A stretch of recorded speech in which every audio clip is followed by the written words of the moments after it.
খুব সহজেই কম্পিউটারে ইনস্টাগ্রাম ব্যবহার করতে পারেন। এবং কম্পিউটারে ইনস্টাগ্রাম কীভাবে শর্টকাটে আপনারা ব্যবহার করতে পারেন সেই প্রসেসটা আমি এখন আপনাদেরকে দেখাবো। তো আপনারা আপনাদের কম্পিউটার থেকে আপনাদের গুগল ক্রোমটা ওপেন করে নেবেন। তো গুগল ক্রোমটা ওপেন করার পরে আপনারা সার্চ বারে লিখবেন ইনস্টাগ্রাম। তো ইনস্টাগ্রাম টাইপ করার পর আপনার সামনে এরকম একটা ইন্টারফেসে চলে আসবে ইনস্টাগ্রামের।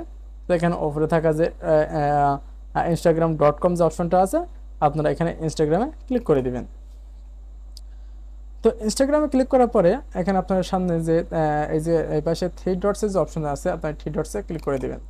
তারপর এখানে থাকা মোর টুলস যে অপশন আছে, মোর টুলস, আপনার মোর টুলসে ক্লিক করার পরে এখান থেকে সেভ পেজ অ্যাস এর নিচে দেখেন ক্রিয়েট শর্টকাট আছে, হ্যাঁ ক্রিয়েট শর্টকাট, আপনারা ক্রিয়েট শর্টকাটে ক্লিক করে দিবেন। তারপর এখান থেকে ইনস্টাগ্রামের নিচে দেখেন ক্রিয়েট বলে যে অপশনটা আছে, আপনারা ক্রিয়েটে ক্লিক করে দিবেন। তো ক্রিয়েটে ক্লিক করার পরে কিন্তু আমাদের ইনস্টাগ্রামটা কিন্তু আমাদের ডেস্কটপে চলে এসেছে। এতে দেখেন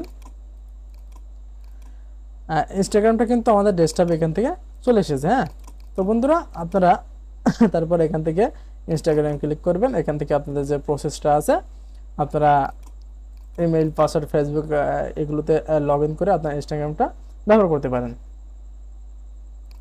তো বন্ধুরা এভাবে কিন্তু আপনার কম্পিউটার খুব সহজে ইনস্টাগ্রাম ব্যবহার করতে পারেন।